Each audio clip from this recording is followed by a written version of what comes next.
Alô vocês, meus amigos, minhas amigas aqui do Inova Rio. Hoje sentiremos a falta de Miguel, que não pôde vir por problemas de saúde, mas assim, tá bem.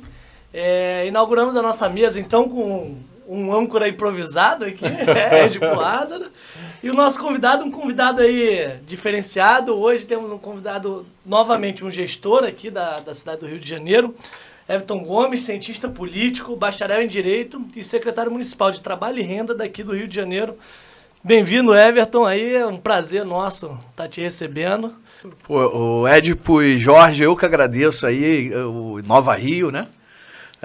Pela oportunidade de estar falando aqui com vocês, aqui com a minha camarada aqui, minha parceira Malu.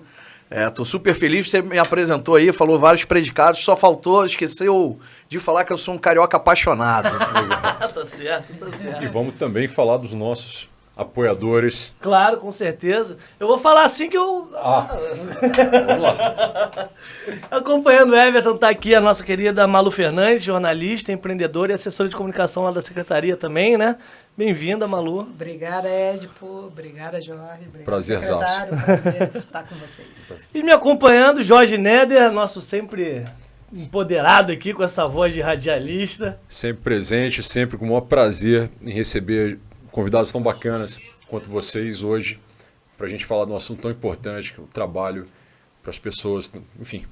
E vamos lá, vamos falar dos nossos... Aproveitando aí para fazer os agradecimentos aos nossos patrocinadores e apoiadores. Primeiramente, o Clube Empreendedor, de estar cedendo aqui esse espaço, nos receber muito bons anfitriões. A Mútua RJ aí sempre apoiando a gente, dando força. Patrocinadora. A nossa patrocinadora. A Abis Rio. Também patrocinadora. Temos mais e o Diário do Rio, que é a nossa Diário plataforma. Do Rio, exatamente. Que nos cedia, que nos...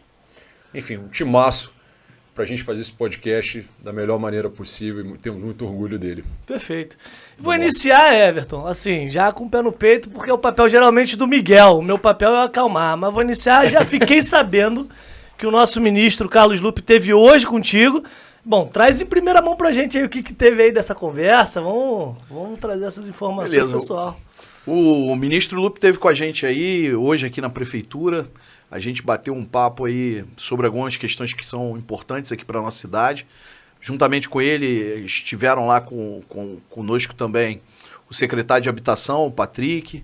Teve lá com a gente também a secretária Tatiana Roque, que é da Ciência e Tecnologia, e o Vinícius Cordeiro, que é de Defesa Animal ali, né, da CEPDA. A ideia foi o seguinte, a gente está num novo ciclo no nosso país, né, e cada vez mais a Prefeitura do Rio ela quer se aproximar aí, fazer uma gestão de proximidade com o governo federal, permitindo que esses ministros, que são ministros cariocas, né, o Lupe é um grande carioca, como o nosso prefeito Eduardo Paes, que eles possam estar aí garantindo investimentos aqui para a nossa cidade, possam estar trazendo aqui boas notícias para a nossa cidade. Então, eu tive um papo algum tempo atrás com o Lupe, descobri que o INSS era um dos grandes latifuniários aqui da cidade, tem cerca de 2.000 imóveis aqui na cidade do Rio de Janeiro, imóveis hoje que estão uma grande parte desocupados, sem uma função social, sem uma destinação. E aí numa conversa, numa reunião que eu participei com ele, eu descobri que ali em Laranjeiras a gente tinha o Mercadinho São José, né, que estava fechado ali há 4 anos. Sim. E aí eu falei com o ministro, pô, isso aí interessa para a prefeitura. Aí ele falou, fala com o prefeito. Aí liguei para o prefeito, o ministro Lupe falou que se tiver interesse ali no Mercadinho, ele topa transferir a propriedade para a gente. Aí o prefeito, cara, vou comprar, pode falar para ele que eu compro na hora. E aí a gente está num processo de negociação de compra, já finalizando, em relação ao Mercadinho São José, permitindo que esse espaço, né, volte a garantir ali para a Zona Sul, para Laranjeiras. Perfeito. Né, um espaço ali de lazer, gastronômico, né, de cultura. Perfeito. Só que aí no bojo disso veio o Mercadinho São José, tem um outro prédio que fica na Avenida Venezuela, que também tá... Compra casado, compra isso, leva isso. Exatamente. E aí a gente tá ali buscando tudo que interessa aqui pra cidade. Então o ministro veio conversar com a gente sobre isso e também a gente foi propor para ele algumas novas ações, especialmente a gente se colocou à disposição aqui na cidade para somar no esforço que ele tem feito para reduzir a fila do INSS, né, que é um dos grandes problemas que ele está enfrentando desde que assumiu o ministério, e também parcerias para requalificação de mão de obra, especialmente aquela mão de obra que hoje não é população economicamente ativa, não está trabalhando, mas também não está aposentado. É aquela pessoa que está de licença médica e precisa se requalificar para voltar para o mercado de trabalho. Então a gente quer usar a estrutura aqui da nossa prefeitura para requalificar essa mão de obra. E ele fez um pedido especial, que a gente apresente também algum projeto para requalificar a mão de obra de pensionistas, né? São os famosos mais 60, né? Essa é a terceira idade. Então ele falou que se a gente desenhar algum programa nesse sentido, que ele tem todo o interesse de bater uma bola com a gente, ajudar a financiar. Enfim, tem muita coisa boa que a gente vai estar construindo a partir dessa nova relação do governo federal com a Prefeitura do Rio. E é muito bom ver o ministro do Rio e olhando para o Rio, porque a gente não tem conseguido isso, né? A gente tem tentado, o Rio de Janeiro precisa ter um melhor protagonismo em Brasília, conseguir mais coisas para cá, porque afinal de contas a gente tem visto aí o Rio de Janeiro na parte de emprego e renda, tradicionalmente tem um resultado pior do que os estados do Sul e Sudeste, né?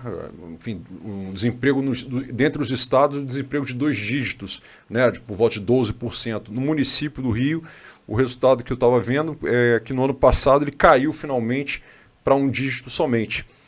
Mas a gente precisa, a gente ainda tem as consequências de todas as crises econômicas pelas quais o Rio passou, ainda somado com pandemia e tudo mais. Então, ter um ministro lá em Brasília olhando realmente para a gente e podendo fazer esse tipo de parceria é muito importante. Fico feliz de ouvir o Lupe nesse sentido. É bom, é legal. Não, e só uma coisa, comentando em cima do que você falou, Jorge, é importante dizer o seguinte, esse processo do desemprego, e aí a notícia feliz para o Carioca, é que no último trimestre, depois de muitos anos, muito tempo, pela primeira vez o desemprego no Rio chegou em um dígito, né? Então isso é uma notícia positiva que mostra que a cidade vem avançando no sentido da empregabilidade. Mas, de fato, isso é uma ação que depende da questão da conjuntura, né? Da conjuntura econômica, de certa forma, mas depende também de uma gestão própria da prefeitura, né? E o prefeito Eduardo Paes ele vem empreendendo muito no sentido de construir novas opções de negócios, inclusive na cidade, de atrair negócios para a cidade. E isso tudo, né, essa gestão mais ativa, permite que a gente crie emprego. Então, por exemplo, tem um tema que o prefeito levantou a bola, que é a questão do aeroporto internacional do Rio de Janeiro. Sim, o Galeão. O Galeão, vocês devem estar acompanhando.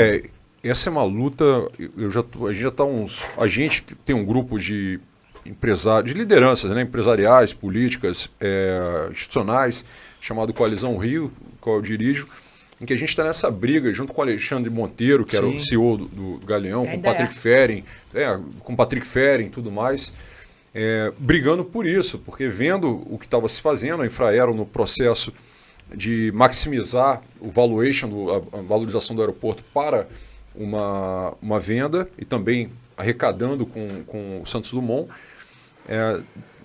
enfim, permitindo uma operação que, enfim, de uma forma prejudicial para o Rio, virando uma operação, na verdade, o Rio de Janeiro virou um abastecedor de voos de Guarulhos, de Brasília e de Belo Horizonte. Exatamente. Ao ponto que o grupo de trabalho que estava sendo formado para discutir o modelo da privatização da concessão do Santos Dumont, Guarulhos estava interessado, se apresentando, pedindo para participar. Vocês imaginam, o aeroporto de São Paulo interessado em participar, porque o tamanho, a forma como o Santos Dumont passou a abastecer de voos, né? alimentador dos outros aeroportos, enquanto que o Rio de Janeiro, com o Galeão, cada vez pior. A gente briga muito, aliás, a redução do querosene de aviação, do QAV, foi uma briga muito feia nossa, entendeu? O governador no grupo, governadores têm que sair logo, tem que ser regulamentado logo, não pode ser feito assim. São Paulo já fez isso há muito mais tempo. Enfim, é uma comoção de todos nós e ainda tem uma longa caminhada. E não pode demorar o tempo que está demorando para se fazer essa rediscussão, a solução para isso. Se for uma nova concessão, enfim, é muito ruim, porque a gente está perdendo nada mais nada menos que o melhor operador aeroportuário do mundo, que é o Grupo Chang, 8 vezes o melhor operador aeroportuário, sabe? Que investiu muito pesado aqui no Galeão. Então, assim, isso não é pauta, isso é uma pauta, aliás, que a gente tem que brigar para que o governo federal antecipe-se o quanto antes, sabe? Não seja para 2024, como estava se pensando. Isso tem que ser resolvido o quanto antes. Cada dia que passa aqui, a gente está sangrando no nosso turismo, toda a cadeia que poderia estar se beneficiando de um aeroporto realmente ativo como o Galeão tem que ser. É interessante Cada dia que isso. demora é menos um emprego, né? São 14 mil empregos voando. Exatamente. O Alexandre ajudou muita gente. O secretário teve ideia de montar um observatório carioca do trabalho para levantar números, porque a partir de números você faz gestão pública, sem números você não gerencia nada. E aí o Alexandre abriu todos os números para a gente, e a gente está junto na causa pelos 14 mil empregos. A gente tinha com o Galeão operando antes da pandemia, só ali no consórcio Rio Galeão, eram cerca de 22 mil empregos. Hoje o Galeão está operando no consórcio com 8 mil empregos. 80% desses empregos são de regiões periféricas da cidade, da Zona Norte, da Baixada, da Zona Oeste. Aliás, da cidade e também da região metropolitana. Ali é mais fácil acesso para a Zona Norte e Baixada do que o centro da cidade, por exemplo. Mas a gente tem uma freeway ali, né? A linha vermelha. Então, é mais fácil acesso, é mais perto. E uma coisa assim, antes da pandemia também, o Galeão gerava cerca de 150 mil empregos indiretos. Né? Então, assim, o Galeão, e aí a gente fez questão, como a Malu disse, a gente criou o Observatório do Trabalho, que é uma ferramenta de gestão da nossa secretaria, para que a gente possa aperfeiçoar, a partir de dados, de evidências, as nossas políticas públicas. E a gente começou a se debruçar, a gente lançou agora um relatório preliminar, e me chamou muita atenção. Então eu fiz questão de compartilhar isso, porque o Galeão é uma máquina de gerar emprego para a cidade. Sim. Então, assim, essa gestão, o Jorge está sendo bonzinho, essa gestão temerária que está sendo feita, né, ela implica muito pesadamente na empregabilidade do carioca. Então nós precisamos defender o Galeão. Claro. Claro. Vamos dar números aqui. Eu sempre acho que números, a gente que é engenheiro gosta o Brasil, o turismo do Brasil é um turismo de 6,5 milhões de turistas estrangeiros por ano. O turismo na Tailândia é um turismo de 40 milhões de estrangeiros. O número de turistas estrangeiros do Rio de Janeiro hoje é metade de São Paulo. Impressionante.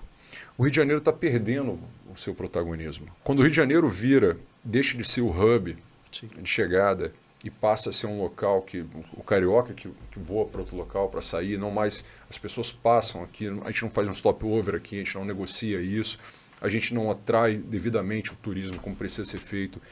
Cara, a gente está jogando fora, enfim, a receita de turismo do Brasil foi em torno de 6,13 bilhões. Eu estou pegando dados aqui, 2019, que é pré-pandemia. 6,13 bi de dólares. E aí você imagina isso se isso fosse para 40 milhões, se a gente expande numa direção como os grandes países do turismo no mundo, sabe? E o Rio de Janeiro tem tudo para isso. E você vê como você encarece a chegada ao Brasil, porque uma vez que o hub de chegada é São Paulo e não Rio, e assim, o turismo no São Paulo é o maior, o dobro quase, mas é porque é um turismo de trabalho, não turismo de lazer como é o do Rio de Janeiro. Ou seja, o público externo, fora do Brasil, a maioria tem como um direcionamento Rio de Janeiro e Nordeste. Então, quando você faz a chegada deles aos pontos turísticos, ainda ter mais uma perna de viagem, você encarece ainda mais a passagem aérea, que é um dos principais impeditivos do turista chegar no Brasil, o turista interno. É o custo para chegar aqui, né? Porque aqui é muito distante. E a gente está falando de turismo, mas, por exemplo, o avião, ele traz turista e ele traz carga também, né? Claro. Então, por exemplo, você impacta muito também no preço do frete. Exato, né? porque São Paulo é mais distante. Exatamente. Então, é uma outra coisa que complica muito aqui para o Rio de Janeiro. Né? Você vai aumentar muito o preço do frete. Então, assim, é uma temeridade fazer o que está acontecendo com o Galeão, né? Sim. Então, assim, eu acho que, né, a gente está falando aqui do ministro Lupe, mas vamos falar aqui dos outros ministros, né? Nós temos hoje o ministro do Turismo, nós temos uma série Daniela do Vaguinho. Do Vaguinho também é do Rio. A gente tem outros, o presidente da Embratur, né, que é o Freixo agora. Enfim, a gente tem uma série de personagens do Rio significativos no governo federal e a gente tem que aproveitar essa oportunidade para que eles tragam coisas positivas, defendam o Rio, defendam o Estado, né? É verdade. Eu estive em Bali agora em janeiro, né? Janeiro e fevereiro. Eu tive em Maricá. Não, eu não tô Ficar do lado do Jorge nessa Não, discussão é para, muito para. difícil, cara. Isso é muito mais amizade que qualquer merecimento. Vamos lá. A Indonésia é um país que tem umas características muito similares ao nosso. É um país com 270 milhões de habitantes, com um grau de desenvolvimento e muita coisa se assemelha ao nosso. Mas em Bali, além do aspecto da segurança, mas todo mundo fala inglês. Todo mundo. Tá? O motoboy, a gente lá como transporte é um caos, né? Você usa muito Tuk-tuk? Mototáxi o tempo tuk-tuk. inteiro. Né? Você ou aluga um scooter ou você anda muito de mototáxi para vencer aquele trânsito infernal de Bali. Se você tem emprego lá para resolver o resto da vida. É case lá. É. Lá é case. Então, e todo mundo, desde o trabalhador mais simples, ele se comunica contigo em inglês tranquilamente. Isso, para mim, hoje, é um grande... Eu costumo dizer que o turismo no Rio de Janeiro é um turismo hostil, porque, além do problema da insegurança, você não consegue se comunicar com as pessoas. Então, isso é uma coisa que, definitivamente, o Rio de Janeiro, em termos de capacitação, é muito importante que a gente, pelo menos assim, nos locais de maior circulação de turistas, a gente tenha realmente as pessoas capacitadas a se comunicarem com o turista, sabe? Fazer uma zona, eu vou brincar assim, muitas vezes eu vejo umas propostas meio, a gente precisa fazer uma zona verde de segurança. Não, cara, peraí, você vai tirar a segurança, você vai tirar, o recurso é escasso, você vai tirar a segurança de onde mais precisa para trazer, por favor. Mas, em termos de turismo, a gente precisava mesmo ter, brincar assim, uma zona verde, uma zona que mais rapidamente todo mundo ali tivesse um domínio do inglês. Jorge, a gente é a Secretaria das Parcerias. Então, por exemplo, agora a gente está com 500 cursos, 500 em parceria com o Senai. Cursos de 300 horas, 280, 220, cursos que são verdadeiros MBAs de tudo, desde mecânico de moto até, enfim. E cursos, por exemplo, a gente fez com o Bora e com o Instituto da Criança. O Pedro Werneck, vocês conhecem, um super amigo.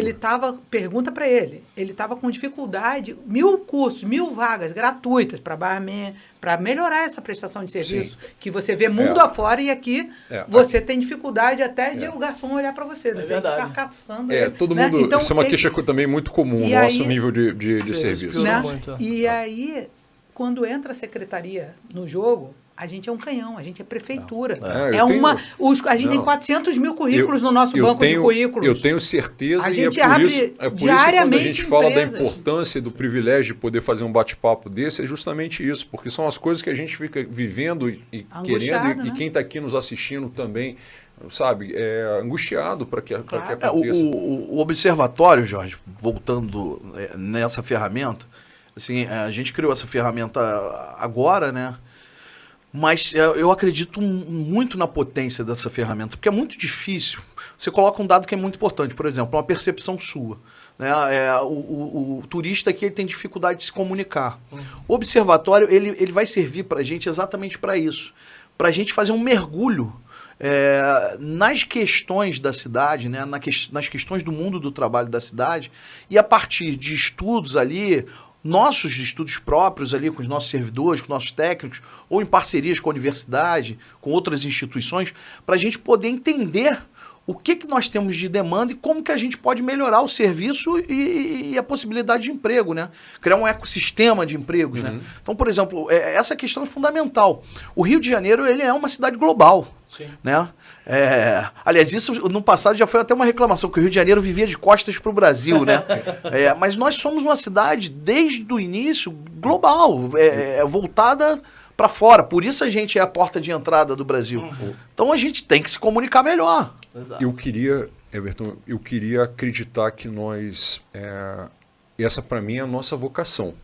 Agora, a gente está, por uma série de razões que a gente estava discutindo aqui do aeroporto e tudo mais, a gente está deixando de ser. Por causa da questão da segurança e tudo mais, a gente está deixando de ser. Eu recebo muitos meus amigos eu morei fora, meus amigos que vêm e tudo mais, E eu fico muito atento e conversando com eles sobre a experiência deles, o que eles sentem. E, claro, a gente, quando viaja, a gente compara imaginando como é que seria, como é que é a pessoa aqui. A gente até hoje não tem a plataforma da marca Rio. Até hoje, quem buscar informação sobre o Rio de Janeiro e entrar num portal, procurar um portal, vai encontrar isso de maneira difusa. Os outros países fazem isso de forma tão organizada. Por exemplo, estava aqui falando de Bali. O Patrick Ferry falava isso, que o pai dele tentava para visitá-lo, para comprar passagem aqui, entrava para dar procurar a passagem e aparecia anúncio de Bali para ele. Tudo mais. Porque assim, eles fazem as coisas de uma maneira muito melhor do que a gente tem feito. Então, o Rio de Janeiro, vamos pegar, quando a gente fala cosmopolita, vamos pegar uma cidade como Nova York. Nova York mas a gente tem que olhar para os melhores e buscar. São mais de 100 idiomas sendo falados, 13% de estrangeiros, tudo mais. A gente tem que conseguir, o Rio de Janeiro tem que ser uma cidade tão atraente, fascinante e tudo mais, que a gente faça isso com as pessoas. Nesse percentual, você imagina esse tipo de ecossistema, é isso que a gente precisa construir no Rio de Janeiro. Porque, assim, em termos do que o Rio de Janeiro é como natureza, clima, tudo mais, beleza, prazer, não tem nada igual, não tem nada parecido. Nada. Não tem nada parecido. Agora, em termos do que nós fazemos dessa cidade, em termos de você viver aqui, a gente tem uma série de barreiras, entendeu? Para tornar essa experiência realmente... E é isso que faz com que os nossos números do turismo sejam, infelizmente, tão aquém do que poderiam ser. Pode desenvolver muito. Por exemplo, outro dia o secretário foi convidado para falar num evento internacional sobre liberação de jogos. Isso é super necessário. Liberado desde que foi proibido. Então, é melhor legalizar. Né? É isso? Então, não é melhor ganhar imposto, taxar e fazer... Nossa, totalmente. Com total liberdade. E gerar emprego. Você quer fortalecer. Olha só, é copeiro, é garçom, é croupier. A gente não está em condições de abrir mão de um emprego. Imagina... uma indústria do estou aqui aplaudindo a tua fala, porque... Ele mostrou em números lá, nenhum país civilizado do mundo, que a gente quer se comparar com Nova York, né, com as cidades melhores do mundo, que é isso que ele faz quando viaja para a Europa, ou para os Estados Unidos, ou para qualquer lugar, nenhum lugar desse. Os países do G20. Todos esses países têm jogo. Todos. Com exceção mas a gente tem jogo. E vou dizer uma coisa. Ou um país muçulmano. Vou dizer uma coisa. Você quer fortalecer o crime organizado? E você quer fortalecer o crime organizado? Pega uma coisa que toda a população concorde e proíba. Claro. É a receita para você fazer o crime organizado explodir. É você pegar. Você não tem jogo, mas você vai ter outros crimes. É o Estado. Não, é o Estado. Porque acontece? Como é ilegal, entendeu? Como é ilegal e toda a população joga e gosta, joga o jogo do bicho, joga o negócio. O que acontece com isso? O crime organizado se fortalece muitíssimo com os recursos que ele arrecada com isso. E a população tolera, todo mundo tolera, porque todo mundo concordaria. Se isso aí for colocado em votação, ele vai passar. Não, e esse assunto é o seguinte, na verdade, a gente tem jogo aqui. Sim. Tem jogo, tem a lotérica, é jogo. Não, e o esporte, você pode jogar no celular e não pode... Só que o que a lógica hoje, porque até então você teve um lobby lá atrás, por conta de igreja, por conta de diversos interesses que tinham para não ter o jogo, que hoje não se sustenta porque você tem o jogo. Então quem quer gastar dinheiro com o jogo já tem onde jogar. Só que é um jogo que é centralizado na mão do Estado. É como se eu pegasse futebol e dissesse assim, agora só vai jogar os times do Brasil, os times que o Brasil, Estado, União, está sustentando. Se você quiser jogar futebol no teu condomínio, não pode, bicho, porque só pode jogar o jogo do campeonato oficial. Isso é surreal. Isso é surreal. O potencial de geração de emprego disso é monstro de geração de emprego e riqueza. Vamos falar de geração de emprego aqui. Tem uma legislação de, salvo engano, ali do governo Temer, 2018, né, Temer? O Temer foi até 2018, isso. Que falta uma regulamentação, enfim. Por exemplo, em relação aos cassinos. Um complexo, né, que tem cassino, ele gera mais ou menos, para cada cassino, em torno de 5 mil empregos diretos. Num complexo. Né? Nossa, pela proposta que vem sendo debatida, uma cidade de 5 a 15 milhões de de 5 a 15 milhões de habitantes, ela teria ali na casa provavelmente de 2 cassinos, né? Então você tem uma pancada direta aí, por exemplo, Rio de Janeiro, 7 milhões aqui, né, uma cidade, a gente poderia ter uma média aí de 2 cassinos, 10 mil empregos diretos, né, numa tacada só. Pela média também que eles fazem conta, a gente poderia ter aqui na cidade cerca de 45 bingos, né? A gente geraria de empregos diretos mais ou menos 15 mil empregos diretos e mais um monte de empregos indiretos proporcionados a partir disso. Desde a proibição do jogo no Brasil, a gente já perdeu mais ou menos na casa de 1 trilhão de dólares, né? Você tem um cálculo aí, 1 trilhão de dólares. O jogo está proibido desde 46. Né, no Brasil. Ele tem, primeiro ele já perdeu aqui aqui na cidade. Aqui na cidade entendeu? Essa conta, então, essa assim, conta daqui da cidade. Então, assim, é muita coisa. Então, eu concordo contigo. Se a gente regulamenta a atividade, e aí vamos trabalhar naquilo que dá problema. Tem pessoas que têm problema com o jogo? Tem. Né? Não vamos ser hipócrita aqui. Você pega uma parte desse recurso e você trabalha na perspectiva da saúde. Pô, mas esse cara, assim... Esse cara hoje tem e a gente sequer tem dados. Exatamente. Ele já joga. A gente está escondendo esse negócio. Esse cara joga de maneira clandestina. Outra coisa, por exemplo, o cara não deixa de jogar, porque o cara que tem dinheiro, ele pega o dinheiro dele, vai aqui para o Uruguai, né? Vai para a punta e vai botar o dinheiro dele lá. Ele podia estar botando esse dinheiro aqui, esse dinheiro. Ele tem um grupo de pôquer dele que ele joga na casa, ele tem. Sim, Sportbet. Essa é outra questão. Não faz sentido você poder apostar em jogo. Você aqui pode jogar, né, no Sportbet e tal. Você joga aqui. Mas a empresa, ela tá arrecadada lá no exterior. Então, assim, é uma distorção. E vamos falar aqui, né? Nós somos um país em desenvolvimento, né? Um país que precisa de dinheiro para fazer investimento social, em saúde, em educação, né? Em cultura. E esse tipo de atividade gera milhões e milhões e a gente simplesmente deixa escorrer pelos dedos. Sim. Porque a gente fica aí numa política tacanha e que não faz avançar o nosso país, né? Isso realmente... Eu torço muito para que esse canal com Brasília, que isso seja colocado. Isso para o Rio de Janeiro seria um baita fortalecedor do nosso turismo. Realmente, sabe? É interessante como o trabalho e renda ele envolve diversos setores, né? Na verdade, assim, é uma das secretarias mais genéricas que tem, né? Você acaba virando um grande especialista em generalidades. Exatamente, muitas coisas. Vai falando... transversalidade, né? A gente fala hoje da transversalidade. A gente dialoga... com todas as secretarias na prática. Claro. Né? Você pega a Secretaria de Juventude, aí você vai falar do emprego para a juventude. A juventude é um dos públicos mais atingidos, por exemplo, pela questão do desemprego. Né? Você vai para o turismo, vamos falar de qualificação de mão de obra para o turismo. Né? Questão da mulher no mercado de trabalho, ciência e tecnologia. Tem todos a gente discute de verdade todas as realidades, né, a partir da perspectiva do trabalhador, né? Ou hoje do empreendedor, né? Da questão da geração de renda. Eu fiquei com uma meio ambiente, o emprego verde. A questão do emprego verde no meio ambiente. Eu fiquei com uma dúvida, só para acho que fechar esse assunto do observatório. Ele é público, a gente consegue acessar, porque assim, como eu falei, é uma área que permeia todos os assuntos. Então, por exemplo, eu como engenheiro de transporte, que eu analiso lá planejamento urbano, desenho da cidade, para mim é interessante ter dados sobre trabalho e renda, para a gente fazer lá um desenho da população, até talvez uma série histórica, onde que, por exemplo, o nosso pessoal que está assistindo, como que ele acessa esse observatório e como que ele pode participar?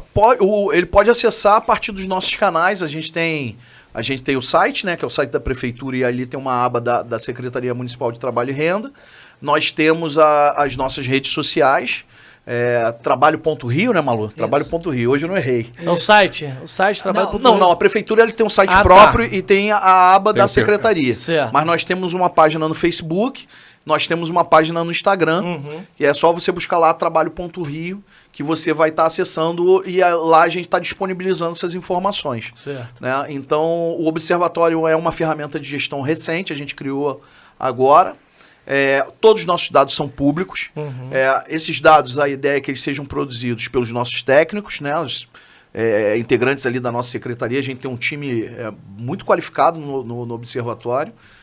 Mas também a gente faz parcerias e compartilha dados em parceria com outras organizações que estejam se debruçando nos temas que sejam do nosso interesse naquele momento. Então, por exemplo, esse primeiro relatório, a gente está se debruçando na questão do impacto da redução de carga de movimentação no Galeão.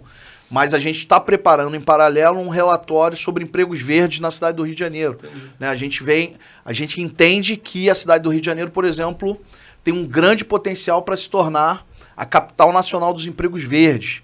Para isso a gente tem que compreender o cenário, porque nós temos um ativo econômico que é a paisagem natural carioca. Tem uma então, discussão são dados públicos. Tem uma discussão de trazer a Bolsa Verde aqui para o Rio de Janeiro. Eu queria ouvir porque essa expressão, para mim, ela é nova e acho que para muita gente que está nos ouvindo, ela é nova, o emprego verde. Eu não sei o que significa. Eu queria ouvir vocês, pedir a vocês para falarem sobre, assim como também essas macro áreas que vocês, a gente estava aqui falando do turismo e tudo mais, mas a gente sabe que a parte de energética no Rio de Janeiro é muito importante, a gente sabe que essa parte verde é muito importante, os fundos hoje,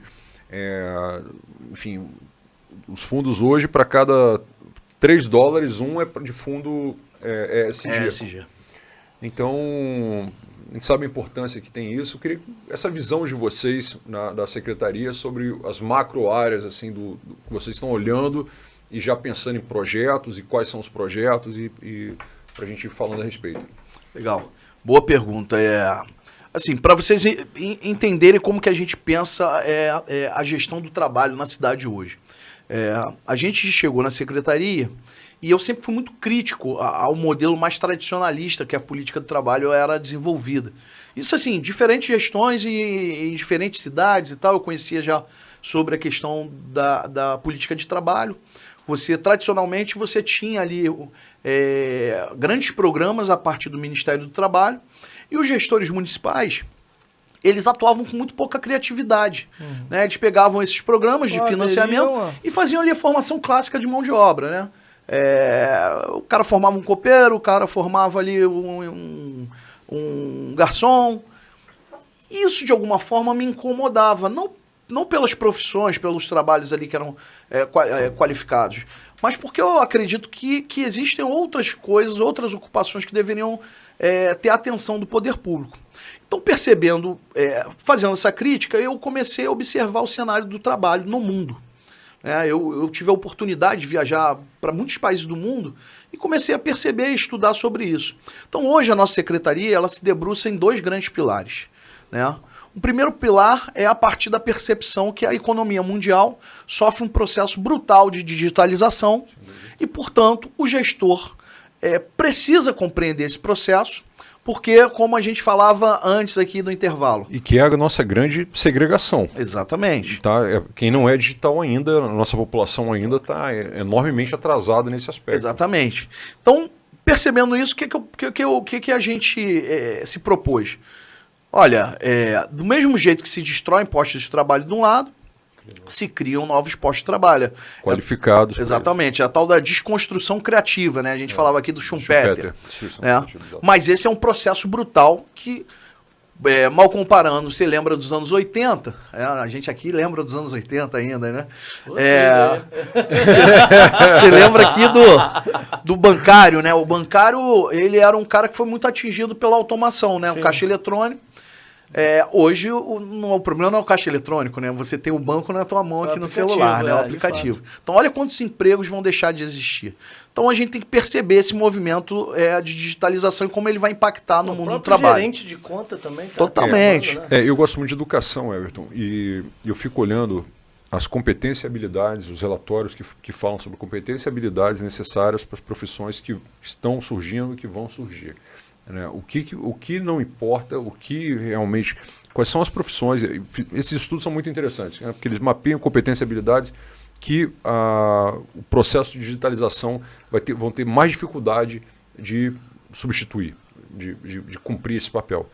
Então, as profissões que têm essas competências e habilidades são as profissões que são mais difíceis de serem eliminadas dos postos de trabalho, em oposição a outras que facilmente já estão, enfim, já está acontecendo isso.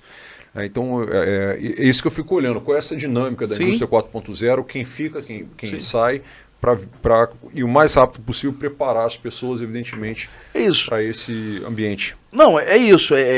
Você falou tudo. É educação, é qualificação. Então, de um lado, você tem um processo brutal de digitalização econômica, impactando no mundo do trabalho. Do outro lado, nós vivemos hoje a chamada emergência climática. A emergência climática, ela não bate mais a nossa porta. Ela já entrou aqui na sala, está tomando café com a gente aqui. Né? Basta olhar as temperaturas e as chuvas no Rio de Janeiro. Essa emergência climática impõe um novo modelo de desenvolvimento. A indústriazinha da chaminé está fadada a não existir mais. Né? Então, pensando também nesse novo modelo de desenvolvimento, de uma economia verde, uma economia descarbonizada, né? Isso vai impactar também brutalmente no mundo do trabalho.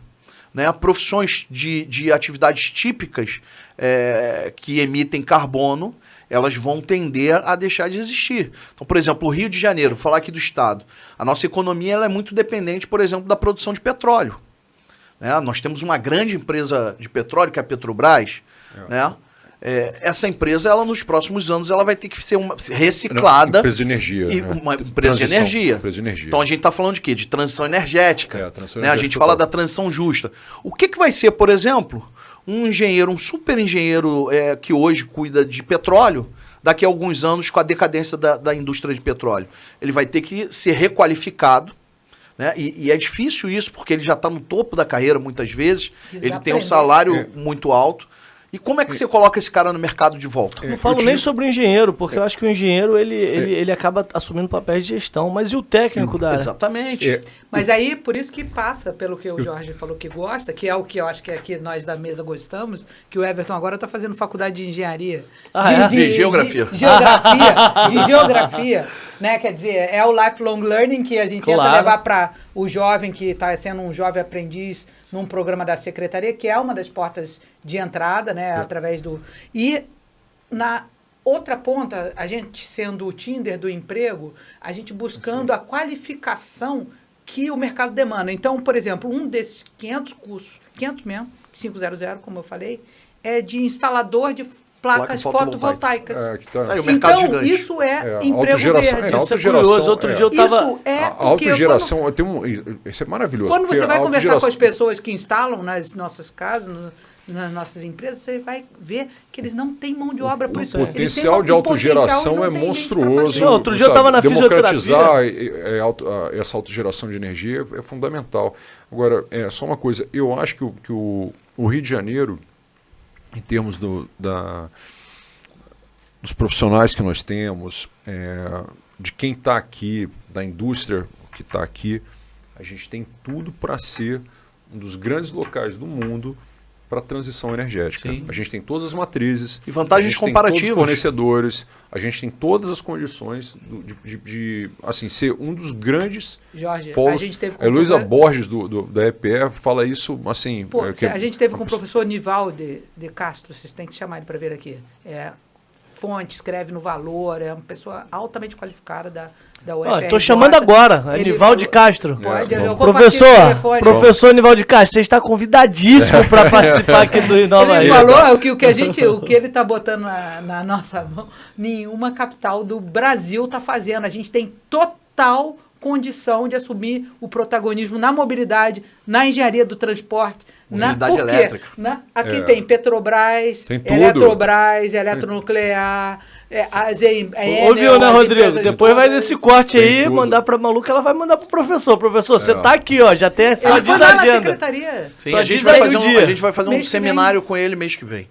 Né, para discutir, ele fala da possibilidade de criação de muitos novos empregos a partir da mobilidade elétrica. E aí ele se debruça sobre isso, ele fala da questão do hidrogênio verde, né, que é uma nova tecnologia.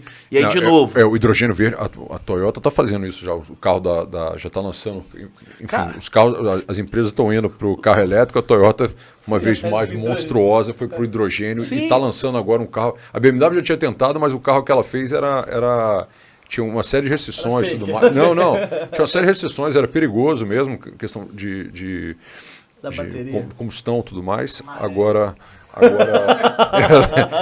Agora a Toyota está fazendo isso vai ser... Mas para isso você tem que chamar todos os players, todos Todo os mundo tem que stakeholders. chamar, Eu sou jornalista, membro da Rede Brasileira de Jornalistas Ambientais. Então, um evento que eu cobri trabalhando para Michelin, Challenge Bibendum. O que eles fazem? Botam lá o cara do motor, o cara do fabricante do carro. O que adianta você ter o carro...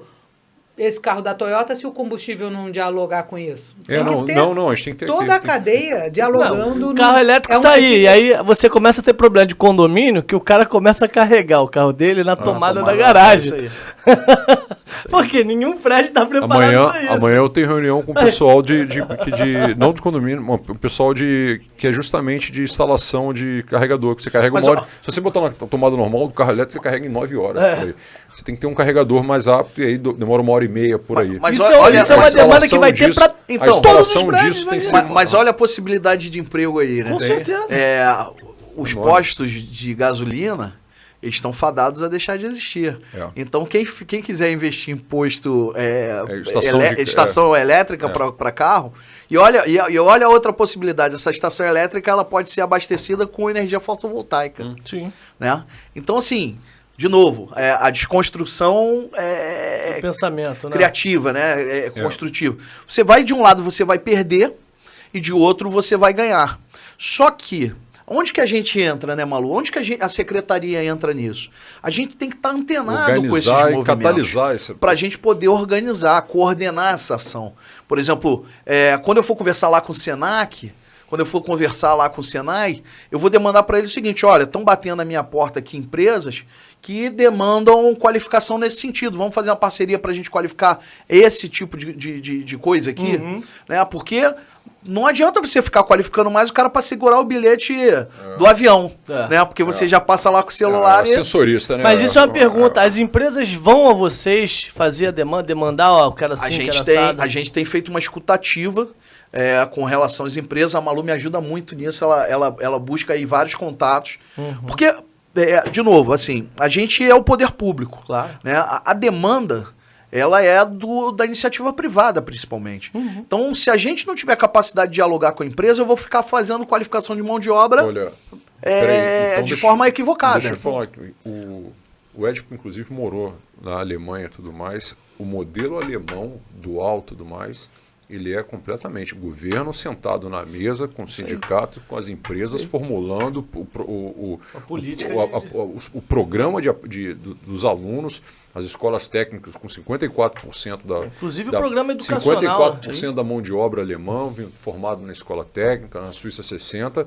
Brasil 9. Brasil não leva... Os tigres asiáticos também usaram muito esse modelo de coordenação, né? Então e aí mapear isso, competências e habilidades, e fazer essa capacitação, isso é fundamental. Essa coordenação ela é fundamental. É exatamente isso. A gente não quer, de forma alguma, eu penso muito fora da casinha, vou usar a expressão aqui. Então, aquele modelo de gestão estatal que quer determinar, né, aquele estatismo do passado, nós vamos determinar, não é isso. Eu acho que a gestão hoje, ela pressupõe diálogo, é uma gestão democrática. Total. Né? É trazer as partes para sentarem à mesa e vamos discutir aqui qual é o caminho que a gente quer seguir. Né? E a partir disso, esse tipo de experiência que vem dando certo. Né? Então, por exemplo, quando a gente pensa um observatório, a gente pensa para a gente ir lá medir a temperatura na ponta, o que está funcionando, o que não está, qual é a demanda. Né? A Malu me ajuda lá, ela traz um monte de empresa para a gente conversar. A empresa dá o feedback, olha, vai por aqui, vai por ali. Sem isso, a gente vai trabalhar no escuro. Sem dúvida. Né? O CAGED, o que são as coisas, da onde estão as vagas que estão surgindo, sabe? Quando você começa a olhar, vem cá, tá surgindo vaga aqui, a gente tem vaga aberta aqui, a gente não está cobrindo, cara, vamos preparar. Quando eu tinha acabado de assumir a secretaria, e aí eu fui fazer uma palestra num fórum sindical, né, de uma central sindical. E eu acho que os sindicatos, inclusive, eles precisam estar preparados para esse novo momento. Né? Os sindicatos, às vezes, eles têm dificuldade de serem mais flexíveis para alguns debates. Mas aí cheguei lá... muitas vezes, ele para no tempo, né? Ele não se Infelizmente. atualiza, assim. A gente vê muito isso no conselho nosso, no conselho da engenharia, Sim, né? sim. Que fica parado no tempo, assim. Eles têm super boa intenção, mas eles não A gente conseguem tem que perceber as acompanhar novas o realidades debate, do né? mundo. No papel, pois é, a questão, todas essas instituições, elas têm um papel a cumprir, têm um potencial de serem atores que ajudem nesse processo, nessa transição, enfim, cada um da sua forma, cada um com o seu olhar, com as suas competências e tudo mais. E o que a gente vê realmente, isso que o Edipo está dizendo, é o que a gente sente. Sim. Que tanto sindicatos quanto os conselhos e tudo mais, eles ficam muito aquém de tudo isso aqui que a gente está discutindo, Sim. da importância dessa discussão. Essa discussão não é feita lá e deveria, sabe? Porque eles têm muito a contribuir com isso. Eu acho que assim, o Jorge, a gente está no século do conhecimento. Né? A ortodoxia é algo que não faz bem para a evolução da sociedade. Né? Eu sou um cara muito heterodoxo, eu sou um cara muito pragmático. Né? Então eu acredito que o sindicato ele tem que olhar para a realidade do agora. Né? Então a gente precisa, e os sindicatos são organizações muito importantes na defesa do trabalhador, de seus direitos, mas eles têm que perceber o mundo a partir de agora. Né? Então tem que estar abertos para esse novo modelo de diálogo, né? Esse novo modelo de governança. Eu acho que falta um pouco de oxigenação em sindicato. Eu particularmente não conheço muito estrutura de sindicato, estou conhecendo mais agora a estrutura de conselho. Mas para mim, assim, que eu vejo as coisas, assim, não tem oxigenação. São sempre, parece um clubinho ali de mesmas pessoas que ficam girando entre elas a discussão, se isolam numa bolha e não querem saber o que está acontecendo na sociedade, tomam aquelas premissas que são premissas deles e não... Tem algumas visões, tem algumas visões alguns papéis que a gente gostaria que exercesse. Essa discussão que a gente está fazendo aqui não é simplesmente, enfim, como a gente está colocando, muitas vezes a gente tem a sensação de que estão presos àquela dinâmica da luta de classe. Sim. Sabe? Aí eu brinco sempre o seguinte, né? Aqui na cidade do Rio de Janeiro, olha para a cidade do Rio de Janeiro, né? O VLT, ele é de esquerda ou de direita? Né? Colocar água lá para Dona Maria, pro seu José, na ponta, política pública é de esquerda ou de existe direita? isso. Não tem, cara. Everton, O que vale é a entrega. Eu sou diretora do Sindicato dos Jornalistas, tá? E eu tenho essa discussão lá, porque para mim é meio antigo, assim, os caras ficarem querendo aumento. Não, a TV Globo só deu tanto, e vamos para a porta da TV Globo, né? Eu já fui também para a porta da TV Globo, já trabalhei lá também. Não muda. Enfim, mas eu tô na vida empreendedora há anos e quem vai me dar o aumento é o mercado. O que adianta eu falar que o mercado que eu tenho que obrigar a TV Globo? Aí um monte de amigo foi demitido essa semana.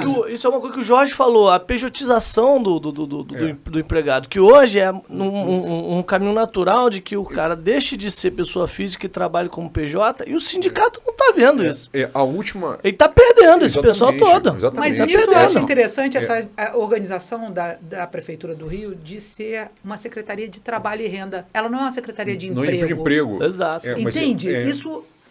Pois isso aqui, mas é isso que eu estou dizendo. O mundo está passando, as coisas estão acontecendo e buscando soluções, e o sindicato, de repente, está preocupado só com o seletista. Não, e eu vou te falar o seguinte: quem é que organiza o desempregado?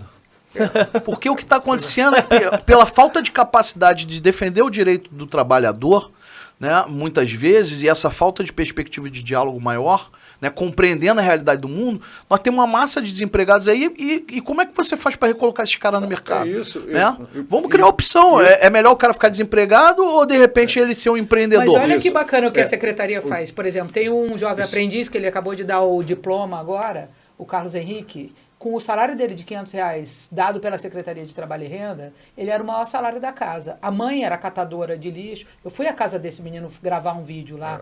Eu choro todos os dias. Todas as vezes que eu vou para empregar eu choro. A verdade, salário não, uma bolsa, né? Uma bolsa. O salário tem que ser o salário mínimo. A bolsa. E a mãe, catando latinha, ganhava 300 e o irmão não trabalhava porque era pequeno ainda. E essa casa era condenada, ainda ele está nessa casa, condenada pela Defesa Civil, e desde que ele nasceu. Como um menino desse estuda, com um rato passando, a gente tem imagem de barata, rato e goteira pingando no computador dele. E esse menino agora ele vai trabalhar em TI. E isso foi a gente que fez. De um em um, cada um conta.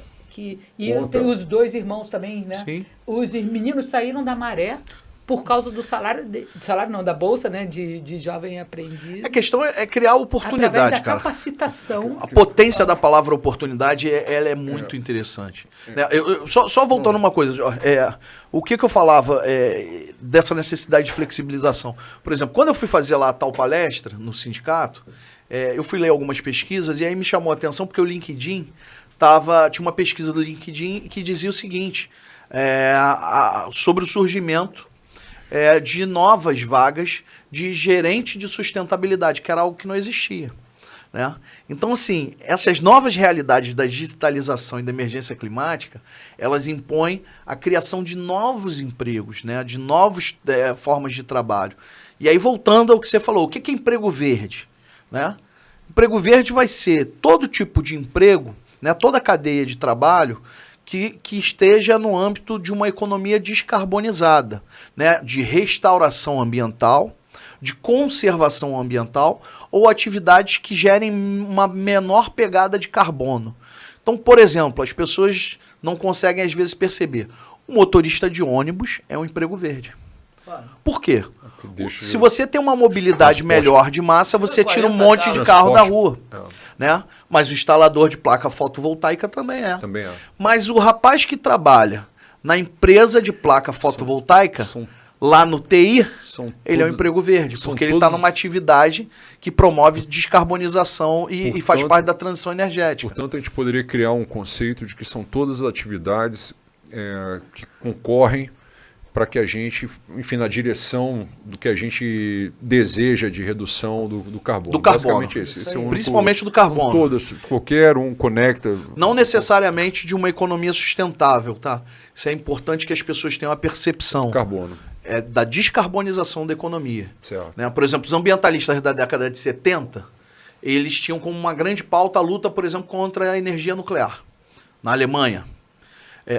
Só que a energia nuclear ela produz menos carbono do que qualquer outro tipo de energia. Então hoje você vai ver um ambientalista lá na Alemanha defendendo a energia, para você ver como o mundo se transforma. Sim. E aí a gente tem que ser pragmático, né? A gente tem que olhar para a realidade do mundo como ele é. Né? Se a gente ficar de romantismo, a gente vai viver no 1840. Né? É muito legal, Everton, te ouvir falar isso. Enfim, o PDT tem uma história com educação e com trabalho muito forte, né? E a gente vê a visão moderna que você está trazendo para que é o que a gente quer que aconteça, que é essa atualização. Né? Quando a gente estava fazendo a crítica aqui sobre... Hoje eu sou um ecotrabalhista. Não é verdade? É verdade. Inclusive a gente criou um movimento chamado ecotrabalhismo. De verdade inspirado a partir da luta em defesa dos direitos trabalhistas, mas na perspectiva de um novo mundo sustentável. Né? A gente não consegue mais pensar o mundo sem pensar a questão do equilíbrio homem-natureza. Né? Perfeito. O que é a cidade? Né? Aí vem os debates. Né? A cidade nada mais é do que uma natureza humanizada. Né? Então, se a gente não pensar a partir desse tipo de paradigma, as condições de habitação na Terra vão ficar insustentáveis. Né? Então, assim, isso reflete e dialoga muito com essa questão do mundo do trabalho, com as novas realidades que se colocam aí.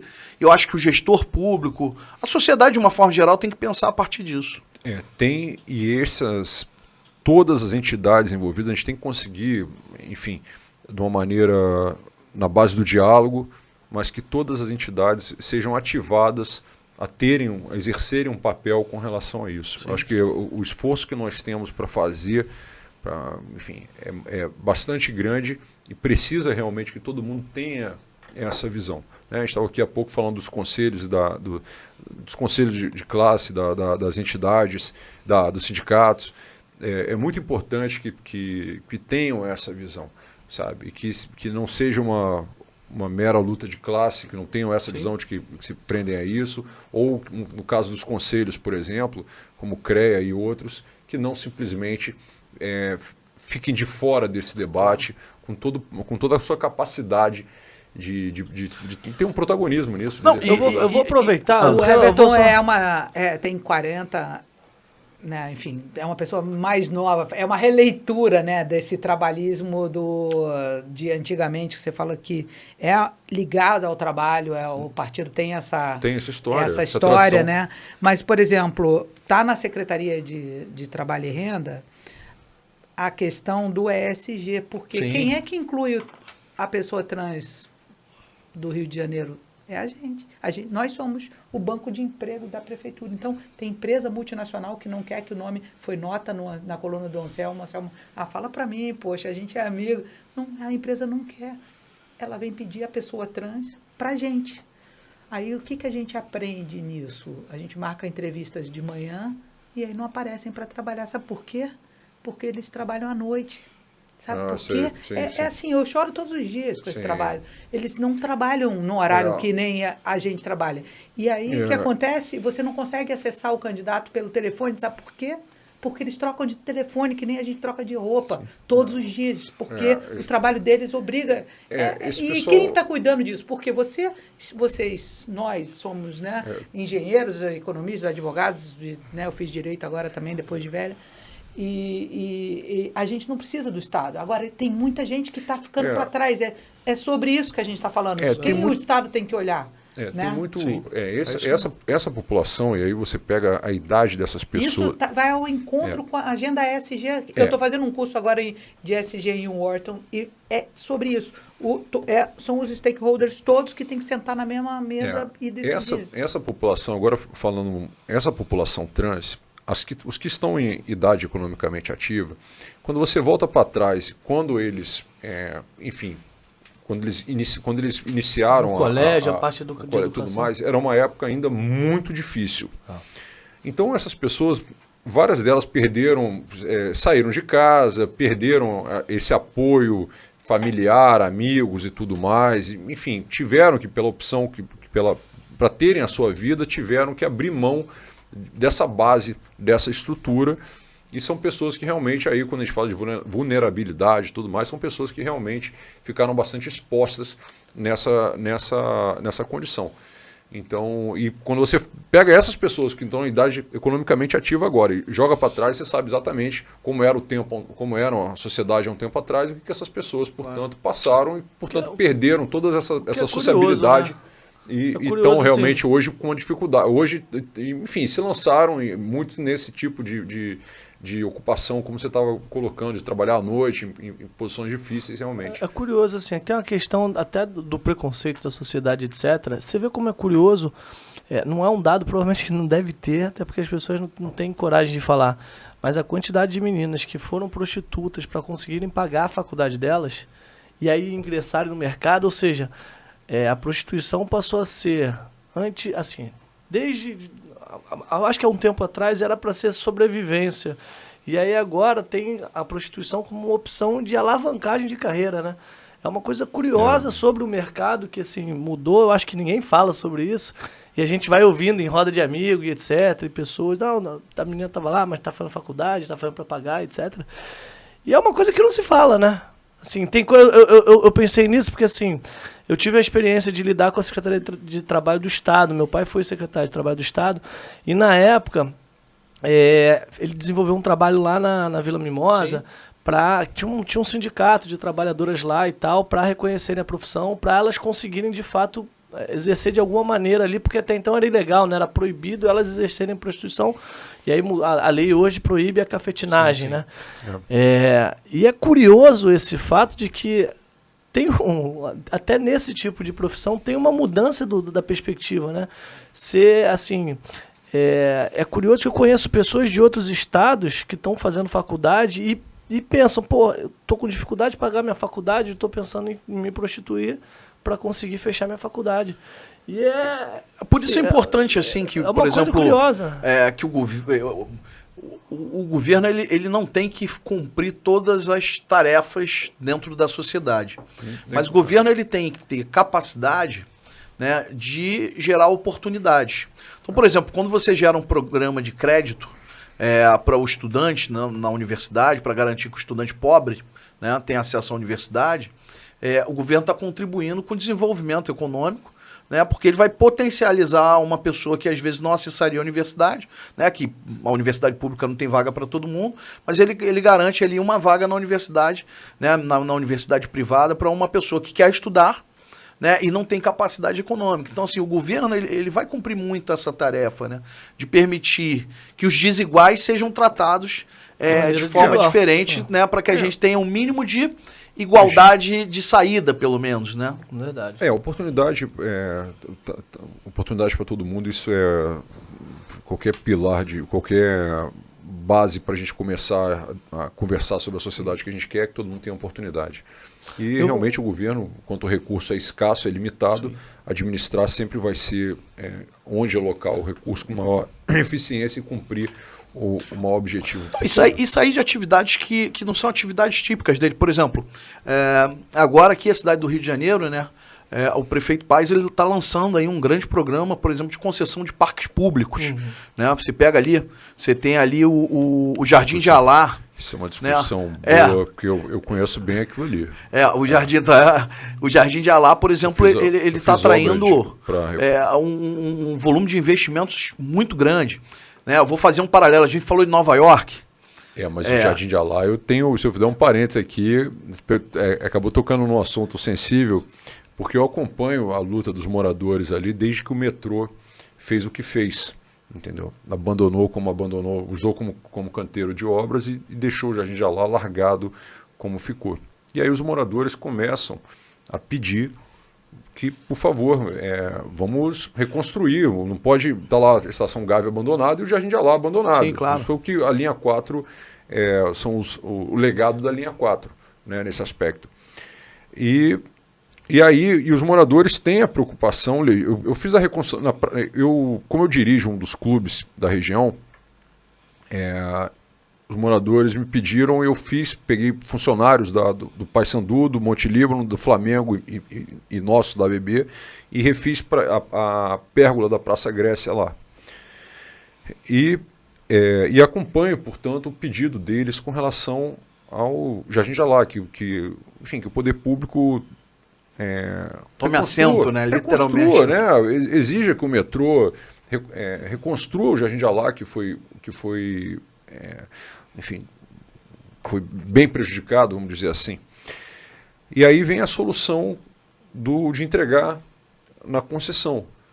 Só que se você não fizer essa discussão realmente muito bem feita, eu temo de verdade que aquelas pessoas ali vão perder a tranquilidade na casa delas, que é ali em frente.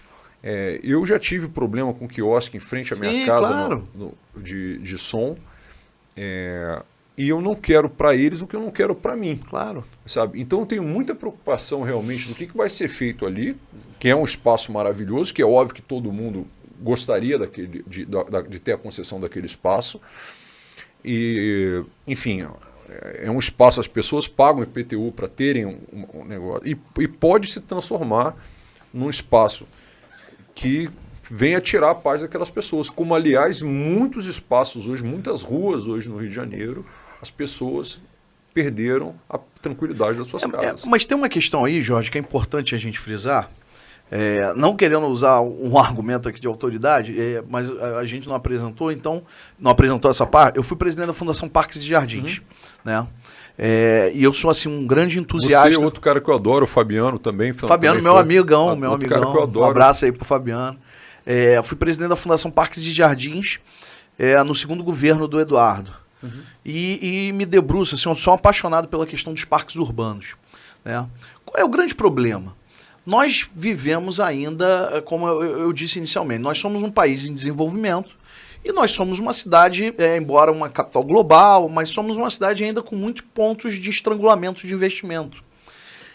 E é muito difícil para o poder público fazer alguns investimentos e manter uma gestão que mantenha esses espaços com a qualidade que eles precisam ter, né? E aí vou te dizer, por exemplo, Nova York, a gente falou em Nova York aqui. O Central Park até os anos 70 era um parque abandonado. E aí uma iniciativa, o Central Park hoje ele tem uma gestão privada de uma entidade social. Graças a um modelo de gestão mais flexível, ele consegue atrair muitos investimentos. O Central Park devolve 280 milhões de dólares para a cidade de Nova York. Everton, exatamente isso. O modelo que os moradores fizeram, capitaneados pela Karen Morton, que é americana, que foi ao Central Park, que esteve com gestores do Central Park para mostrar a proposta que ela montou para a prefeitura de adoção pelos moradores, com patrocínio, com apoio das empresas, é baseada no Central Park. Só que o modelo da concessão está ignorando isso. Mas aí eu vou te dar um outro dado que as pessoas, às vezes, a realidade... Aí, nesse ponto, eu vou dizer para você, a realidade cultural americana é muito diferente da realidade cultural brasileira nesse sentido. Vou te dar um exemplo. Nós aqui temos um programa que foi iniciado em 1988, chamado Adoção de Áreas Verdes. Né? Esse é um programa que eu gosto muito. Em 7 meses eu bati todos os índices desse programa desde que ele tinha sido inventado de 88 a 2016. Nós conseguimos em 7 meses fazer mais adoções do que durante todo o período de 88 a 2016. Nos Estados Unidos a gente tem uma cultura de filantropia que permite, por exemplo, que um cara que é apaixonado por uma área verde, ele doe. Né? Ele é ex-aluno de uma universidade, ele vai lá, aquele negócio que a gente vê o filme. Né? Exatamente. O Brasil, infelizmente, essa cultura ainda é muito incipiente. Né? Eu vou dar um exemplo aqui, não vou citar nomes, mas recentemente nós tivemos aí um grande incêndio no museu aqui da Quinta da Boa Vista, né? O Museu Nacional. E um pouco antes nós tínhamos tido a destruição da Catedral Notre Dame. Está reconstruindo para o ano que vem. Uma grande milionária brasileira fez uma doação gigantesca para Notre Dame. E nós não tivemos o mesmo tipo de comportamento em relação ao nosso museu, que conta a história a nossa história, que é a história brasileira. Então, esse modelo de gestão é um modelo muito interessante, o modelo de Nova York, mas ele carece de uma cultura maior no Brasil que envolva esse tipo de relação. Mas nesse caso, por isso que eu estou falando do Jardim de Alá, eu vi as pessoas que colocaram o nome lá para fazer a adoção mesmo. Esse negócio lá foi no Jardim de Alá. O que existe são pessoas, estabelecimentos comerciais efetivamente interessados em fazer essa adoção mesmo, sabe? Ali tinha, não estou brincando, ali conseguiram NBA, conseguiram uma série de gente, de pessoas bacanas, entidades, instituições, empresas interessadas naquela adoção, sabe? E a solução que se preferiu dar foi uma solução que deixou essas pessoas de fora da mesa, sabe? E aí é uma questão... Não, mas eu acho que é uma questão para discutir, para debater. A gente teve com o Eduardo sim. colocando isso, dizendo, olha, existe aqui um grupo... fizemos um abraço lá, foram 400 moradores. Eu dialoguei com o movimento. Eu sou porta-voz de um movimento chamado Rio Boa Praça. Eu promovo mutirões cívicos de recuperação de pracinhas, de playgrounds degradados em áreas populares. Deve conhecer o Heitor também. Eu conheço, o Heitor é meu amigo. Queridíssimo, tudo mais. Da Associação de Jardim Botânico, foi subprefeito da Zona Sul. O Heitor faz isso super bem. O Heitor que estava lá conosco, muita gente legal conosco. Não, mas assim... Por isso que eu estou falando que o caso ali é um caso que a gente está... eu queria muito que a prefeitura... enfim, eu estou vendo e conheço pessoas interessadas na concessão. Uma coisa que é interessante, por exemplo... Estou achando que está sendo mal esse tema. Deixa eu só fazer uma pausa aqui. Senão a gente vai ficar nesse... Pra gente falar sobre trabalho... eu tô precisando... A gente tem um momento aqui de interação com o pessoal que eles mandam mensagem. Eu preciso dar um abraço aqui do pessoal que estão me cobrando aqui. O Rodrigo está me cobrando. Então, primeiramente, abraço aí ao Fernando Pereira, que é conhecido como o arquiteto das favelas. Boa. Ele tem um projeto bacana lá voltado para as comunidades aqui do Rio. Isso é muito bacana. Tá de parabéns o projeto, Fernando. Meus parabéns, continua. Se quiser contar do projeto aqui também, está de porta aberta. Esse é um tema ótimo de conversar. Erci Moraes, que acompanha o Nova Rio aí já tem um tempo, fica nosso agradecimento. O Rodrigo tem acompanhado aí, a gente vê se você está já vários episódios ali comentando, participando. Continua aí e manda aí também sugestões, o que acha, né, pô? Às vezes tem uma sugestão aqui de coisa que viu possa alguma melhorar. coisa em algum lugar do mundo, não é? né? Sei lá. O pessoal do Tráfego e Trânsito aí, meus amigos de profissão também, um abraço pro pessoal diretamente do Canadá, estão assistindo a gente. Eles trazem o que tem de melhor aí de engenharia de tráfego e transporte. Não sei se é o de melhor não, entendeu? Esse negócio são meus competidores. Assim, quando virarem meus amigos, eu falo que é melhor, entendeu? Mas um abraço, meus amigos aí. E traz o nome, né, pô? Às vezes é amigo e a gente não sabe, tá se comunicando através da empresa. E por fim, o engenheiro Douglas Efton faz um trabalho muito legal lá na página. Na página dele, publicando conteúdo sobre engenharia também, tá de parabéns. Aí vamos fazer uns collab também. Eu falo com o Rodrigo aqui que a gente tem que lançar uns memezinhos. Eu acho que engenheiro gosta de meme, né? Então a gente tem que soltar umas coisinhas. E Everton, eu queria aproveitar esse momento assim pra dar uma outra pesada. Eu gosto de assim, hoje eu tô fazendo o papel do Miguel e a Malu tá fazendo o meu papel, porque geralmente é o Miguel que faz as perguntas mais assim, muda assim as coisas e eu vou levantando bola. Mas assim, o Jorge falou um pouco da tua trajetória política, você falou que você é bacharel em Direito, e é uma das coisas que a gente discute muito aqui sobre o engenheiro assumindo cargos de gestão, e como o bacharel ou o próprio advogado já assume muito essa questão dos cargos de gestão. Então eu queria aproveitar numa sua pergunta para você me contar um pouco aí, contar pra gente um pouco da tua trajetória, e como você vê a pessoa que se formou em Direito, o papel dela como gestor, porque hoje se você pegar, assim, eu vou dar um chute, mas se você pegar no Brasil, 50%, 70% dos gestores públicos, eles têm formação em Direito. E a faculdade de Direito não te traz uma grade de formação de gestão, né? Principalmente de gestão pública. Eu acho que traz sobre o direito administrativo, que deve ser uma parte importante para gestão, mas não a gestão de fato, de processos, de pessoas e etc. Então, assim, aproveitar nisso e contar como que você vê o advogado, o bacharel, como um gestor público, e talvez aí dar uma dica pra gente que é engenheiro, porque que o engenheiro também não tá figurando aí, né? Aproveita para aditimar a pergunta. Não, eu quero depois também cair pro lado da gente discutir as iniciativas, as coisas da parte realmente de engenharia e quem chegou a falar aqui da parte de transição e tudo mais, e essa parte de técnica e inovação, as iniciativas, a visão para essas áreas, que eu acho que é muito demanda do nosso público. Beleza. Cara, eu acho assim, que o bacharel em Direito, né, o advogado, existe uma certa tradição na sociedade brasileira, né? A sociedade brasileira, ela, durante muitos anos, hoje a gente melhorou muito, mas a gente sabe que é uma sociedade que se formou a partir de uma baixa escolaridade, né? Então, os doutores, né? Tradicionalmente, né, os doutores, aliás, o advogado ele passou a ser chamado de doutor mesmo sem fazer doutorado, né? Porque você tinha aí, as primeiras faculdades foram faculdades de Direito no Brasil, né? Olinda, vou errar aqui, mas acho que Olinda de São Paulo ali, eu não tenho certeza, mas Olinda sim. Acho que Bahia, enfim. Bahia era medicina, né? A faculdade do Brasil. Vou errar aqui, mas eu fui daqui mandar um abraço para meus amigos da Nacional. A minha tradicional, a minha querida FND.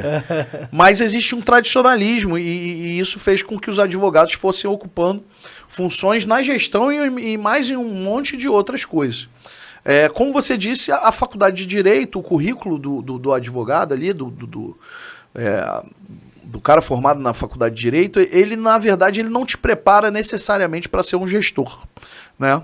Mas qual é a grande vantagem do indivíduo formado em Direito? Ele aprende o que não pode ser feito, né? Essa é a grande diferença.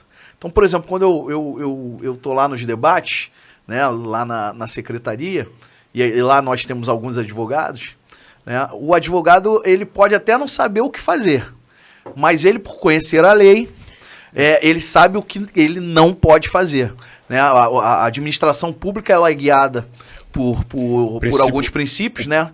Que são princípio da legalidade, impessoalidade, moralidade, publicidade e a eficiência, né? São os grandes princípios da administração São 5 pública. princípios, exatamente. Então, o advogado, ele tem o conhecimento, né, daquilo que ele não pode fazer. Então, às vezes, ele esbarra numa questão de gestão e o olhar dele é o seguinte, olha, eu ainda não sei aqui muito para onde eu vou, mas eu sei que para aqui eu não posso ir. E isso acaba permitindo ao advogado, à pessoa formada em direito, uma certa vantagem comparativa em relação aos outros. Agora, fazendo justiça aos engenheiros, né, os engenheiros têm uma capacidade de organização impressionante. Né? Eles têm uma capacidade de execução. Eu convivi lá na Fundação Parques e Jardins com o debate entre os engenheiros e os arquitetos, né? Os arquitetos, eu gosto muito das duas figuras, mas assim, eu conheço um pouco as peculiaridades de cada um, né? Os arquitetos, eles vão ali, desenham, né? São artistas. São artistas. E a grande briga é a seguinte, porque o engenheiro, ele quer executar, ele resolve o negócio. Não quer saber muito se o desenho do arquiteto dizia que era daquele jeito, não. O negócio do engenheiro é resolver o negócio. Então, assim, a capacidade do engenheiro é muito grande na execução, né? Então, eu acho que os engenheiros também são muito forjados para a gestão, porque eles têm muita capacidade de executar, né? Isso é uma discussão nossa grande, que a gente fala assim... Por que o engenheiro não assume papéis públicos, sabe? Eu acho que até uma das coisas é isso, assim, às vezes é por falta de ousadia, às vezes, pra que eu vou entrar nesse lugar que todo mundo que entra toma porrada? O risco que eu tenho de sair de lá e ter um processo do TCE nas minhas costas é enorme. Pra que eu vou me arriscar num negócio desse? Se eu ganho mais dinheiro aqui, se eu posso fazer melhor a sociedade aqui com isso aqui... Porque assim, um cargo de gestão pública não é um cargo para ganhar dinheiro, é um cargo para fazer a diferença, né? E a burocracia também. O advogado, ele é talhado para lidar com burocracia. Né? E a administração pública brasileira ainda é muito burocrática. Né? Então isso também acaba dando ali uma... O advogado sabe navegar nessa burocracia. O Ed, tem isso em cima do Everton que estava falando, primeiro pegando o gancho do que ele falou do princípio da legalidade. O princípio da legalidade diz que o cidadão pode fazer tudo que a lei não proíbe. E o servidor, ele só pode fazer o que a lei determina. É isso aí. É uma inversão de coisa. Então, o advogado, ele tem... Eu fiz direito junto com a engenharia. O direito te permite andar na... Agora, o que eu costumo brincar é que o direito... As duas condições de barreira. É que o direito é o... A gente é engenheiro, a gente gosta de manual de instrução, né? O direito é o manual de instrução da sociedade. É isso aí. Entendeu? Então, todo ordenamento... todas as relações são disciplinadas pelo direito. Todas. Qualquer relação. Você vai comprar você vai comprar essa lâmpada, é uma relação que está regulada pelo negócio direito. Jurídico, né? Então, o que a gente está fazendo aqui cada fala aqui, enfim, obrigações, responsabilidade civil, criminal, todas as relações estão reguladas, estão disciplinadas. Então, o advogado, ele conhece o manual. Entendeu? O que ele fez durante 5 anos é conhecer o manual. Então ele se sente muito confortável em trafegar. E mais do que isso, na verdade, ele vem de uma formação humanas, da área de humanas, sabe? De pessoas, das relações sociais, da história, geografia, de conhecer essas coisas. Isso já é uma coisa que vem dele. Enquanto que a gente foi para a engenharia, o que foi... trabalhado na gente é a nossa capacidade de organizacional resolver problema. A gente é organizado porque a gente precisa resolver problema. A gente foi feito para resolver problema. Se dá para um engenheiro um desafio e tudo mais, a gente não... Pô, cara, tem sobre tudo o que eu aprendi na engenharia. Eu sempre falo o seguinte, a coisa mais importante que eu aprendi na engenharia é que tudo tem uma solução. Cara, se você não encontrou ainda... Continua trabalhando. Vai interpolando lá, até você chegar...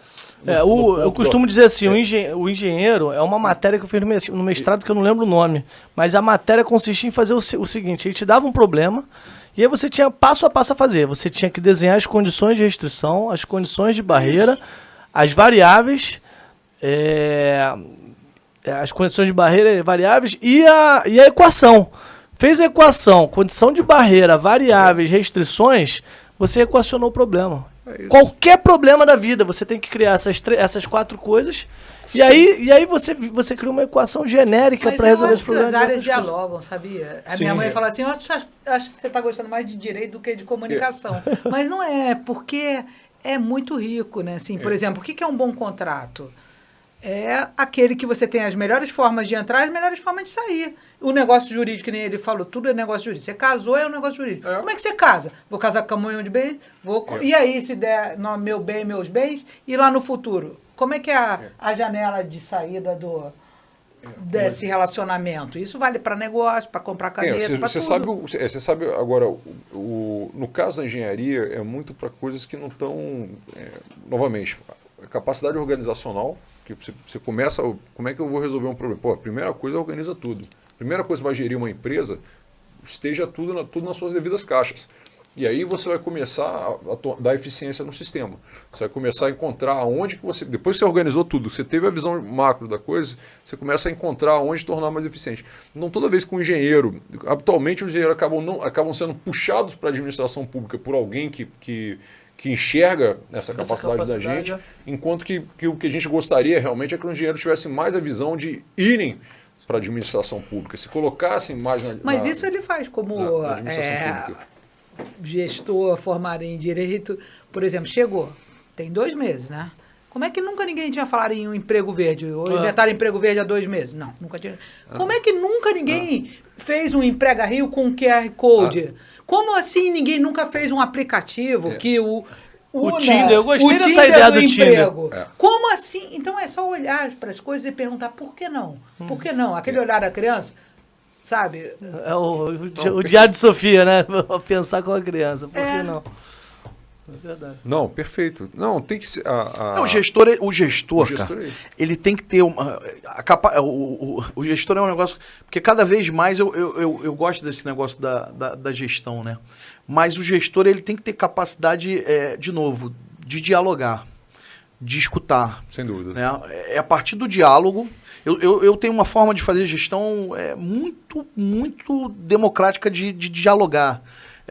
Eu busco as soluções a partir da parte que é contrária à minha posição. A gente vai trabalhando aquilo até o momento que a gente consegue uma conexão. É naquela conexão que você resolveu o problema, né? O poder público resolve o problema. Então, por exemplo, eu tenho uma crítica muito grande a uma forma de gestão mais fechada, né? Por exemplo, na Fundação Parque Jardins, pegando um exemplo de novo, né? Eu cheguei lá no momento e a gente tinha um passivo jurídico grande. E aí eu fui tentar entender aquilo ali, né? Pô, por que tá dando tanto problema jurídico? E aí, por causa de um certo desarranjo lá organizacional, algumas praças eram projetadas sem que os arquitetos fossem até o local.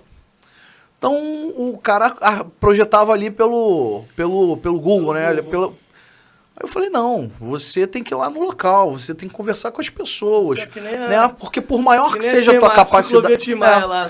Porque por maior que seja a tua capacidade técnica, né? Aquilo ali vai servir para alguém. Para o usuário. Então, assim, às vezes você, tecnicamente, você quer fazer uma praça, sei lá, verde. Mas lá no local as pessoas querem uma praça vermelha. E aí você, tecnicamente, tem que dialogar com aquelas pessoas até que chega... Não é uma praça verde, não é vermelha, mas uma laranja serve para os dois sentidos. A imagem não te dá toda a percepção. Não, mas eu digo eu te digo da questão do diálogo, da participação, né? Então é importante que o gestor compreenda isso. E a outra grande questão é o seguinte: o gestor ele tem que estar atento para as várias facetas da sociedade. Então ele tem que ter capacidade de montar um contrato bem. Ele tem que ter um cara que execute lá a obra bem. Para isso, ele tem que ter capacidade de quê? De se cercar de pessoas que tenham qualidade para executar os serviços da gestão pública, né? E aí vem uma grande questão. Eu brigo muito, porque para mim o gestor ele é um elemento eminentemente político. E aí eu tenho uma discordância frontal com quem pensa diferente a respeito, mas o gestor ele é político. O político tem a capacidade de compreender, de fazer a leitura social e de se cercar de especialistas e técnicos que possam promover políticas públicas. Mas o político é exatamente esse cara, o gestor é exatamente um cara que faz a leitura social das coisas, né? Ele tem essa compreensão. E se for um político inteligente, né? Ele vai ser um gestor bom, porque ele vai conseguir buscar especialistas técnicos para resolver os problemas que a cidade vai demandando, né? E uma outra coisa, e aí é muito típico da gestão pública. Muitas vezes o cara fala assim, não, a gestão pública tem que ser igual à gestão de empresa. Nunca vai ser. Nunca vai ser. Os atores envolvidos e o processo de tomada de decisão é completamente diferente. Na empresa, você é o dono da empresa, você quer uma determinada solução, você determina e o teu funcionário ele vai ter que fazer. Você é o dono e acabou. Na gestão pública não é assim. Você tem atores envolvidos, né? Você tem o servidor, você tem o sindicato, você tem a população, né? Então você vai ter que ter capacidade... Mas ainda na empresa privada, eu vejo o presidente de uma empresa privada como sendo uma figura política. Não, ele o papel uma dele figura é o papel de relacionamento, Sim. o papel de fazer papel de contatos. Esse é um papel político que não pode não ser um político como a gente está acostumado a falar, político de candidato, etc. Não é político Mas é uma figura política, é uma pessoa que tem a capacidade de conversar, de entender os anseios. Obviamente que assim, tem que ter alguma bagagem para saber selecionar o técnico que vai dar apoio, para saber dialogar com o técnico dele. Mas ele tem um tipo de poder de mando que é diferente do gestor público. A gestão pública. O que eu digo assim, eu vou até além. Eu acho que esse pensamento ele se estende para a privada nesse âmbito. A gestão pública contemporânea, por exemplo, a gente ganha 14º. Se a gente tiver uma gestão eficiente, quer dizer, o gestor tem que estar olhando para os números, as metas, as métricas de transparência, Eu acho que quando as pessoas... Ele tem um coordenador de metas. Eu concordo muito contigo time. que não são atividades diferentes, a gestão pública e a gestão na iniciativa privada são diferentes. Agora, a crítica muitas vezes, o problema é como você fala as coisas, o que você está colocando, né? As críticas que as pessoas fazem, que as pessoas gostariam que a iniciativa, que a gestão pública, a administração pública fosse mais parecida com a administração privada, é que a administração pública muitas vezes ela está completamente aparelhada. Sim, concordo. Completamente sem foco no... Você, por exemplo, você está falando uma coisa, porra, como é que é? O arquiteto faz projeto e não vai lá para ver o usuário. E isso na iniciativa privada, isso quebra. Sim. Se você fizer isso na iniciativa privada, você quebra. Entendeu? Então, a população que tem a experiência do que pega lá, fala, pô, isso aqui foi pensado para mim. Ele quer que o político, na sua gestão, faça uma coisa que realmente dê um resultado. Claro, claro. Então a crítica, quando ela é feita, talvez as pessoas não... talvez a crítica tenha que ser mais... não é ser igual à administração, mas é ser eficiente, claro, dar resultado, é não aparelhar a entidade, é não ter... O desvio na iniciativa privada, como é de alguém, a corrupção, ela gera a demissão. Se você descobrir que um funcionário teu está fazendo um desvio de alguma coisa, você vai mandar ele embora imediatamente. Na administração pública, muitas vezes isso não acontece. Todo mundo sabe que tem aquele foco ali, só que parece que o que é de todo mundo não é de ninguém. Sim. Então ninguém sabe. Não, o problema não se resolve. Então, eu não discordo de ti nesse sentido. Mas assim, eu vejo que existem mecanismos, por exemplo, a gente falou dos princípios da administração pública, né? Legalidade, a impessoalidade, moralidade, né? A moralidade, a eficiência, a economicidade. Então, por exemplo, a gestão pública moderna, como o Malu falou, por exemplo, a Prefeitura do Rio aqui, né? Nós temos o Eduardo é um grande gestor. O Eduardo aplica aqui um mecanismo de meta, né? De metas e de controle, por exemplo, para incentivar que o servidor que mais se desenvolve, que mais se esforça. Como é que são como é que na prefeitura são as metas e como é que são esses mecanismos, esses indicadores que vocês trabalham?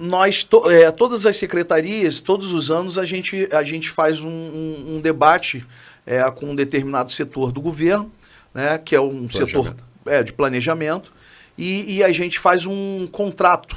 É literalmente um contrato, um acordo de metas, né? Um acordo de resultados. Então a gente estabelece a partir da ação estratégica que a prefeitura se propôs ali. Sim. Na campanha eleitoral, né? A prefeitura apresentou um programa. Sim. Né? Esse programa ele se divide em metas estratégicas e tal. E aí a gente Em cima desse programa, a gente faz um acordo com o planejamento, né? E aí a gente discute a possibilidade ou não da realização de algumas metas. Então, por exemplo, qualificação profissional. Né? Nós temos uma meta aqui de qualificação profissional para qualificar, vou chutar um número aqui, 100 mil pessoas ano. Então a prefeitura lá, a campanha lá disse que a gente ia qualificar num período de 4 anos 400 mil pessoas. Então tem lá, cada ano 100 mil pessoas. Está lá na nossa meta estratégica que tem a ver com a nossa secretaria. E aí a gente tem que perseguir, né, buscar mecanismos para a gente atingir aquela meta. Existem metas de performance, né? Enfim, são mecanismos da iniciativa privada que vão aperfeiçoar a administração pública.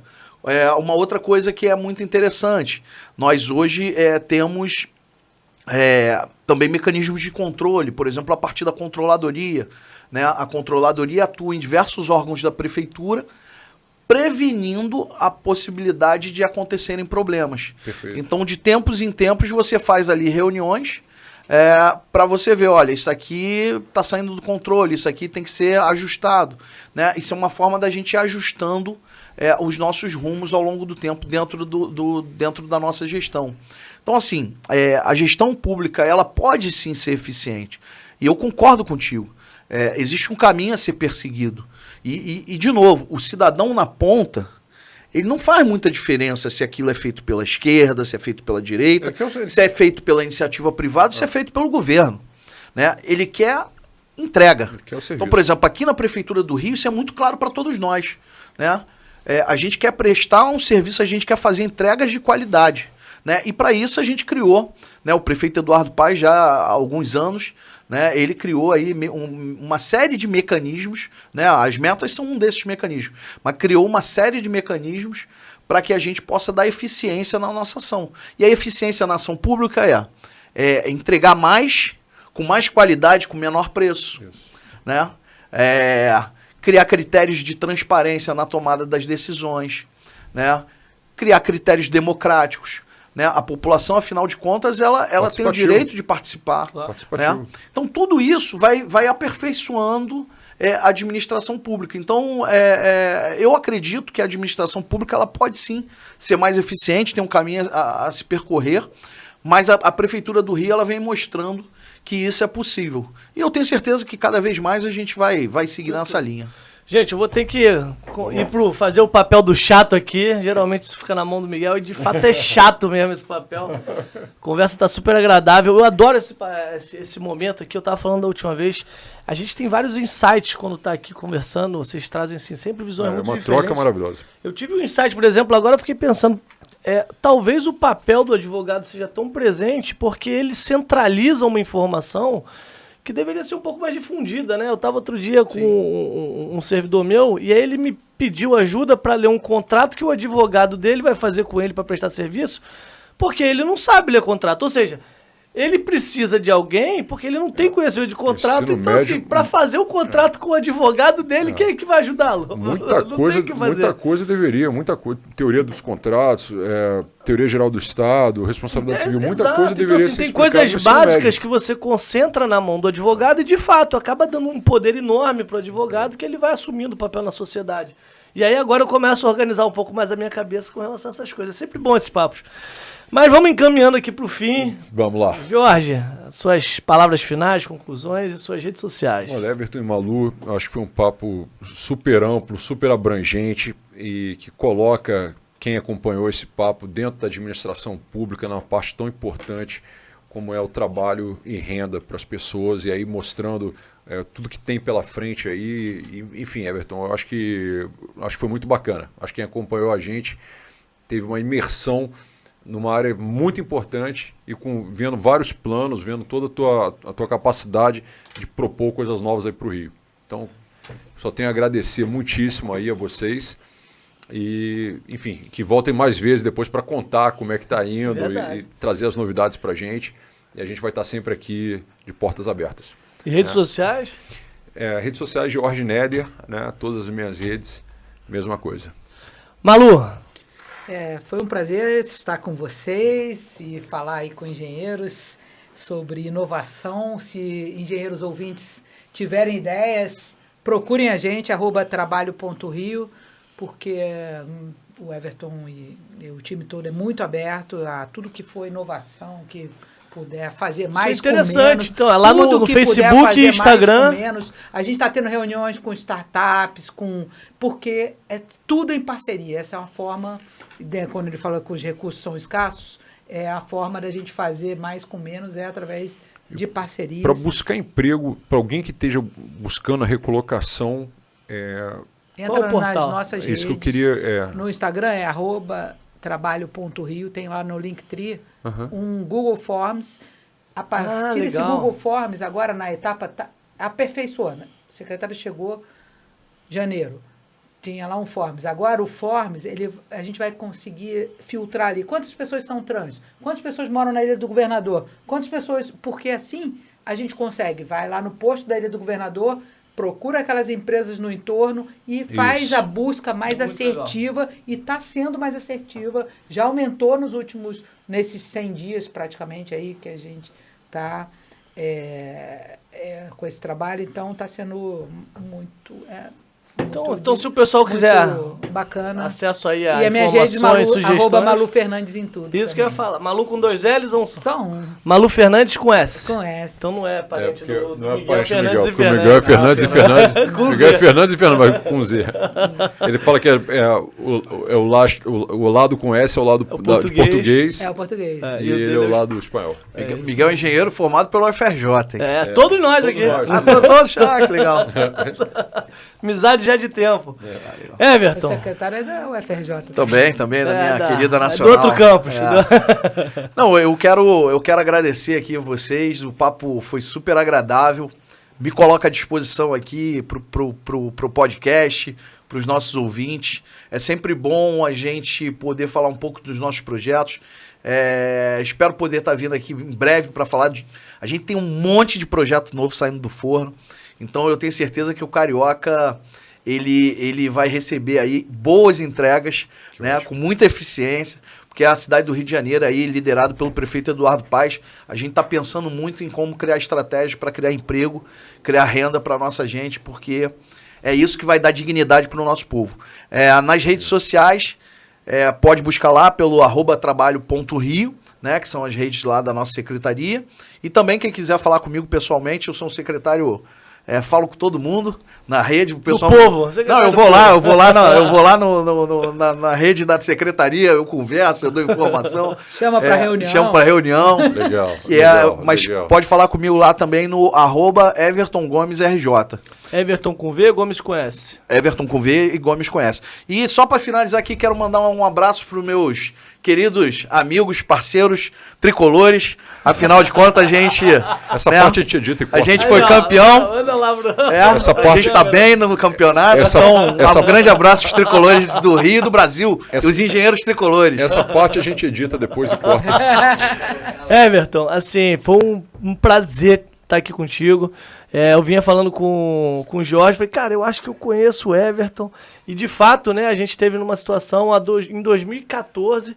E, cara, é muito... Quase 10 anos aí. É muito interessante, assim, a gente vê quase uma década depois do teu crescimento, assim, que eu lembro que você tava ali, assim, não ingressando, mas assim, falando ainda distante da gestão mesmo, né? E agora você traz já um currículo bem mais pesado da gestão, muito mais experiência. Você vê que é uma postura muito mais madura de falar sobre a cidade em si. Acho que na época você vinha legislativo, Sim, agora você já verdade. está num posto executivo, tem uma diferença disso, né? E assim, é muito gratificante ver o crescimento assim, profissional. E, bicho, ganha mais um fã aqui. Assim, Obrigado, cara. Obrigado. Pô, vou te adicionar na rede, vou adicionar adicionar lá. a Malu. Prazeraço, assim. Você me provocou um insight que você não tem noção o que isso vai fazer na minha cabeça, assim, de Legal. trabalhar, assim, ter uns insights que a gente precisa de Pode gatilhos. chamar os engenheiros para ajudarem a gente com os dados. A Isso gente aí. está Com certeza, mergulhado ó, em dados. eu A gente perguntei no precisa muito de observatório por engenheiro. isso, porque assim, Muito. a gente trabalha muito informação, muito dado, né? A gente transforma dado em informação. E a Exato. pergunta era isso. E dado é o novo petróleo, A né? gente A gente consegue acessar esses dados Consegue. do observatório? Nas redes a gente vai estar disponibilizando, Ótimo. mas qualquer pessoa que tem interesse nesses dados pode procurar a gente nas redes, a gente vai colocar à disposição, mas a gente vai todos os meses, todos os meses. A ideia é que a gente tenha relatórios mensais aí. A gente vai estar fazendo apresentações públicas dos relatórios sobre os temas que a gente vai estar falando. Porque assim, a gente trabalha muito, tem muito pesquisador, às vezes está no mestrado, fazendo dissertação, e quiser acesso ao dado bruto. Você acha que eles conseguem? Consegue. Então, galera, entra lá na nossa rede no @trabalho.rio. É só pedir que a gente disponibiliza. Eu como pesquisador que sou, assim, eu acho que esse é o tipo de informação por exemplo, que é muito, um pesquisador muito desses, legal. vamos lá, esse dado da transição energética, do quantidade de empregos verdes do mundo, aí se pega uma pessoa dessas e consegue localizar esse número, transforma isso, se para o mundo são tantos milhões, bilhões, para o município do Rio são tantos, isso está ajudando a gente. E sempre lembrando que esses dados do observatório, a gente está focando na cidade do Rio de Janeiro. Isso é um diferencial, porque, por exemplo, quando a gente fala de trabalho, vocês vão ver aí dados públicos do CAGED, né? Mas são macrodados do Brasil e tal. Então a gente quer entender de verdade qual é a realidade da nossa cidade. Não, e quanto mais micro você vai, assim, é mais difícil obter dados. O IBGE, ele trabalha setores censitários, então você não tem muita noção ali do bairro, não tem muita coisa.